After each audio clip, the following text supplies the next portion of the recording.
بسم اللہ الرحمن الرحیم۔ انکار رسالت کے اسباب جان لینے کے بعد یہ جاننا بھی اتنا ہی ضروری ہے کہ مشرکین مکہ نے عداوت و جہالت میں نبی کریم صلی اللہ علیہ وآلہ وسلم کو آخر الزمان اور ان کے پیروکار صحابہ کے ساتھ کیا سلوک کیا، اس پر انہوں نے کس قسم کے جوابی رد عمل کو ظاہر کیا تاکہ دین پر چلنے والے افراد جان لیں کہ تبلیغ دین کے فریضہ کو سر انجام دینے پر آج بھی کفار اور جاہلی معاشرے کس قسم کے اوچھے ہتھ کنڈے اختیار کر سکتا ہے، اور داعی کا اس پر کیا رد عمل ہونا چاہیے۔ مشرکین مکہ نے توحید پرستوں کے 5 مختلف انداز سے عمل صالح اور تبلیغ دین سے روکنے کی کوشش کی۔ سب کو نمبر وار الگ الگ بیان کیا جاتا ہے۔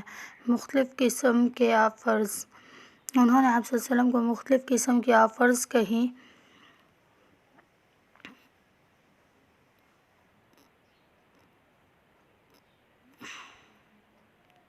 انہوں نے آپ صلی اللہ علیہ وآلہ وسلم کو مختلف قسم کی آفرز کہیں۔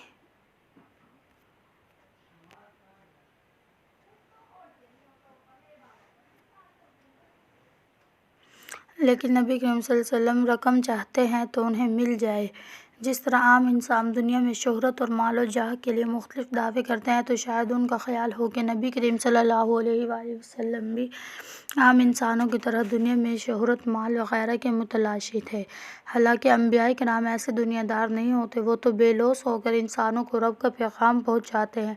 جیسے کہ حضرت سلیمان نے جب ملکہ سبا کی طرف پیغام بھیجا، وہ اللہ کے نبی ہیں، اور اس کی ملکہ کو توحید کا پیغام بھیجا اور اس کو نصیحت کی کہ سورج کی عبادت چھوڑ کر اللہ پر ایمان لے آئیں۔ اس پر ملکہ سبا نے سلیمان کو آزمانے کے لیے ان کی طرف قیمتی تحفے بھیجے تھے۔ ان تحائف کو سلیمان نے قبول کر لیا تو آپ کے دنیا دار ہونے کی علامت ہوگی، لیکن اللہ کے حکم سے سلیمان نے وہ تحفے رد کر دیے، کیونکہ ان تحائف کے قبول کرنے کا مطلب توحید پر سمجھوتا کر لے، جبکہ انبیاء تو آئے ہیں لوگوں کو توحید کی طرف بلانے کے لیے، تو دنیا کے چند فائدے توحید کی دعوت دینا کیسے چھوڑ دیتے۔ یہی حال حضرت محمد صلی اللہ علیہ وآلہ وسلم کے ساتھ تھا۔ کوئی بھی آفر آپ کو توحید کے پیغام پہنچانے سے نہ روک پاتی۔ ایک مسلمان کو ایسا ہی ہونا چاہیے کہ توحید کے مقابل ہر دنیاوی فائدے کو چھوڑ دے۔ قرآن کی مٹھاس کم کرنے کے حربے۔ نبی پاک صلی اللہ علیہ وآلہ وسلم جب قرآن کی تلاوت کرتے تو قرآن کی اپنی حلاوت و تاثیر کے ساتھ ساتھ نبی پاک کی آواز کے اثرات بھی ہوتے، جو سنتا وہ سنتا ہی چلا جاتا۔ اس طرح کئی لوگ مسلمان ہو گئے۔ مشرکین مکہ نے جب یہ دیکھا تو انہوں نے اس کا توڑ کرنے کے لیے 3 کام کیے۔ نمبر 1، شور شرابہ۔ جب قرآن پڑھا جاتا تو شور کرنے لگتے تاکہ کسی کو قرآن کی آواز ہی صحیح طرح سنائی نہ دے۔ نمبر 2، میوزک اور گانے موسیقی لگاتے۔ یہ بات بالکل درست ہے کہ جہاں موسیقی ہوگی وہاں قرآن کے اثرات کم ہو جاتے ہیں۔ جو کان گانے و موسیقی سننے کے عادی ہو جاتے ہیں، ان کے دل قرآن کی مٹھاس سے ناآشنا ہو جاتے ہیں۔ عرب میں ایک آدمی تھا جس کا نام نضر بن حارث تھا۔ وہ کسی علاقے میں امپورٹ ایکسپورٹ کا کام کرتا تھا۔ وہاں اس نے دیکھا کہ لوگ 2 قسم کے افراد کو بہت توجہ سے سنتے ہیں، ایک موسیقی، دوسرا قصہ گوئی۔ اس نے وہاں سے آلات موسیقی اور چند قصے کہانیاں سنانے والے افراد کو لیا اور مکہ آ گیا۔ پھر جہاں کہیں آپ کی قرآن مجید کی تلاوت کرتے مشرکین مکہ وہاں موسیقی شروع کر دیتے۔ موسیقی اسلام میں حرام ہے۔ آلات موسیقی کی حلت کا اسلام میں کوئی تصور نہیں۔ ڈھول یا ڈھولکی کو عربی میں بیہ کہا جاتا ہے۔ حدیث میں اس واضح الفاظ کے ساتھ اسے حرام کر دیا۔ حرم الخمر والمیسر والقوۃ قال وکل مسکر حرام قال سفیان فسال طلبا بزعمہ من ان القوۃ قال تربل۔ شراب، جوا، ڈھول حرام قرار دے دی گئی اور ہر نشہ آور چیز حرام ہے۔ سفیان کہتے ہیں میں نے علی بن بزیمہ سے قوبہ کے بارے میں پوچھا تو انہوں نے کہا وہ ڈھول ہے، بلکہ ہر قسم کے میوزک انسٹرومنٹ کو حرام کہا گیا۔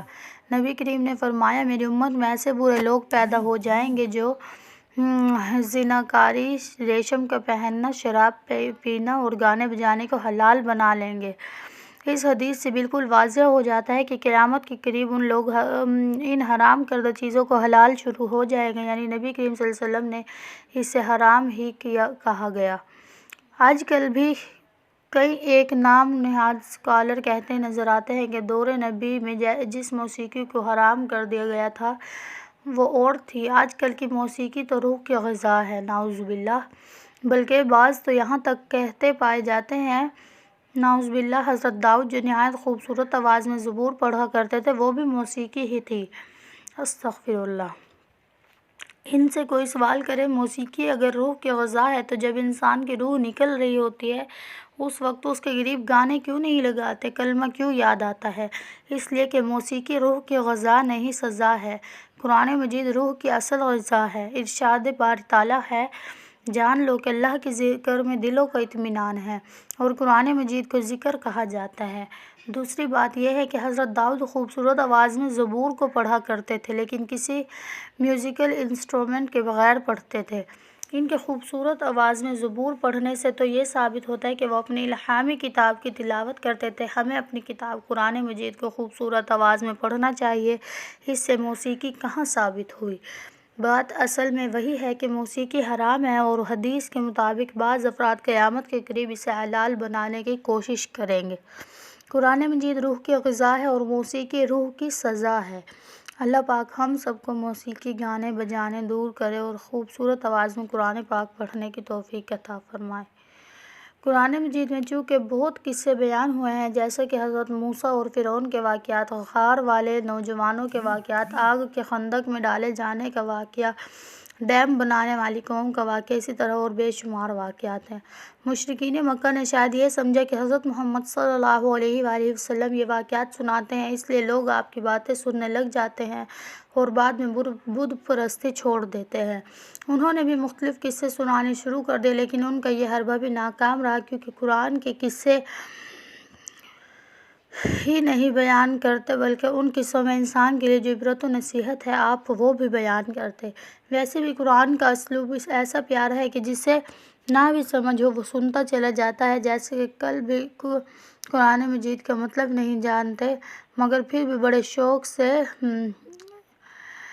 پڑھتے ہیں اور سنتے ہیں، اور سنے بھی کیوں نہ، یہ قرآن ہے ہی اتنا پیارا کیونکہ یہ اللہ کا کلام ہے جس سے انسان کبھی نہیں اکتاتا۔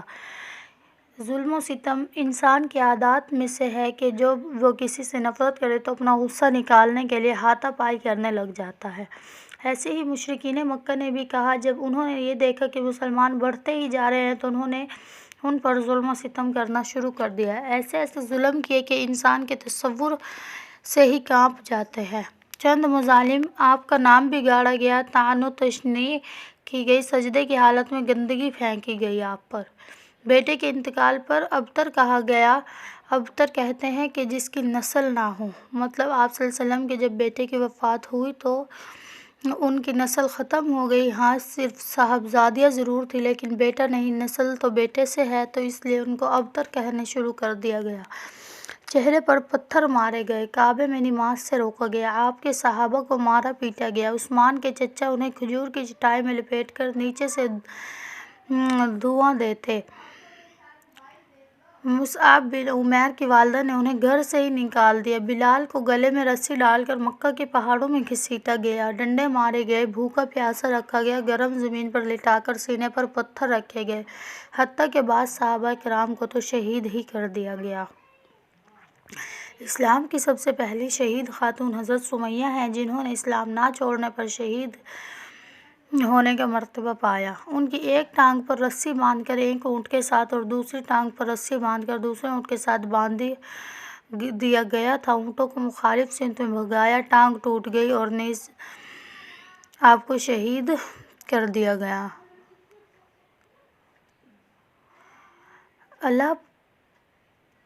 مگر اس سب کے باوجود ان میں سے کوئی بھی ایمان سے منحرف نہ ہوا، اسلام نہ چھوڑا۔ اس میں بھی سب ہمارے لیے یہ نصیحت ہے، ہم بھی اسلام پر عمل کریں۔ ہمارے اسلاف اور بڑے اسلام کی خاطر اتنی تکلیفیں سہتے رہے ہیں مگر انہوں نے اسلام نہ چھوڑا، کیونکہ اللہ پاک کی نعمتوں میں سے سب سے بڑی نعمت اسلام کی نعمت ہے۔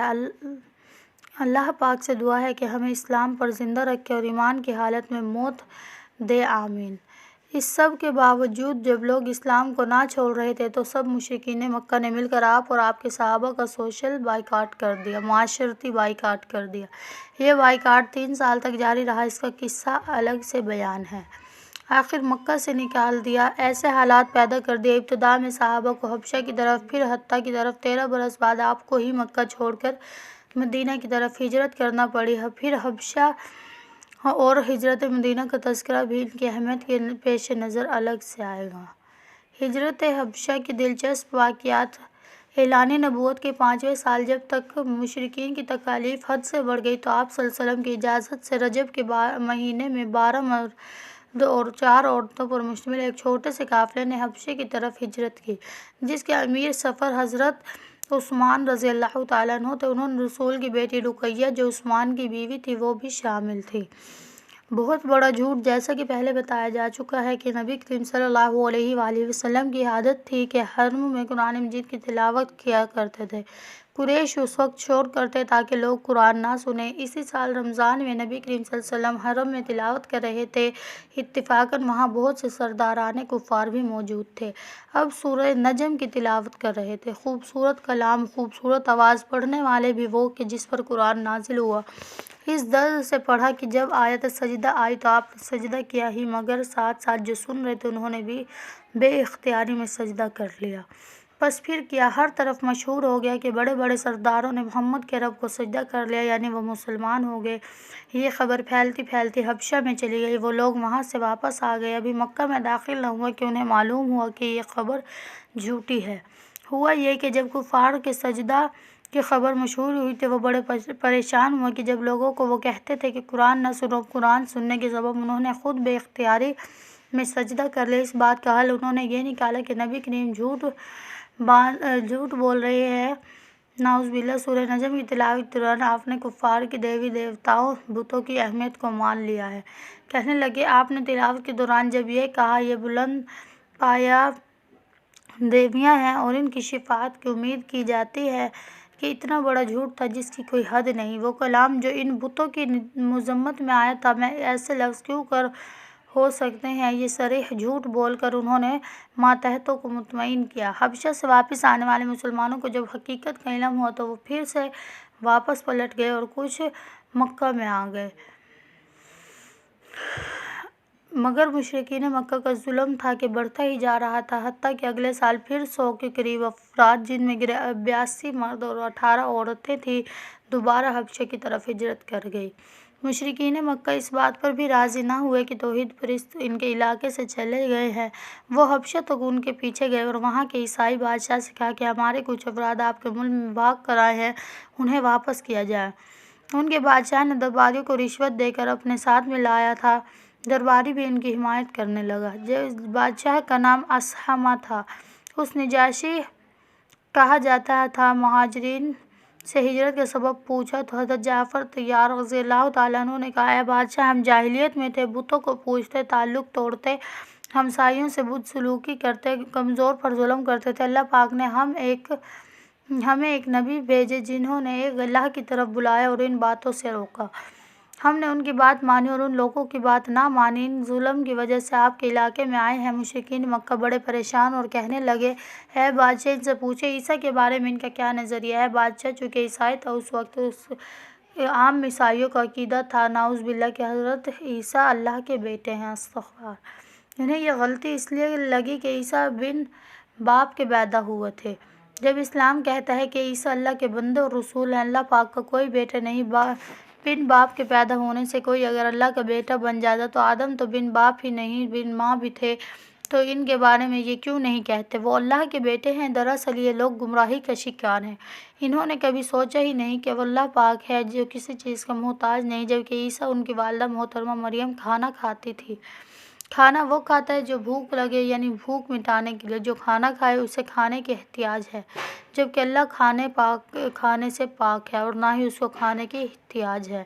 یہ بڑا مشکل مرحلہ تھا کہ عیسیٰ کے بارے میں اسلام کا نظریہ عیسائی بادشاہ کے سامنے رکھ دے تو ہو سکتا ہے کہ غصے میں وہ انہیں ملک سے باہر نکال دے، لیکن یہی تو مسلمان کی شان ہے، وہ صرف اللہ سے ڈرتا ہے، اسی پر بھروسہ کرتا ہے۔ حضرت جعفر نے سورہ مریم کی تلاوت شروع کر دی، جس میں عیسیٰ کے بندے اور رسول ہونے کا ذکر اور اللہ کے بیٹے کے ہونے کی نفی ہے۔ بادشاہ یہ سن کر رونے لگا اور کہا کہ واقعی جو اس صورت میں عیسیٰ کے متعلق کہا گیا ہے ایسے ہی ہے۔ اس پر مشرکین مکہ مایوس ہو کر واپس لوٹ گئے۔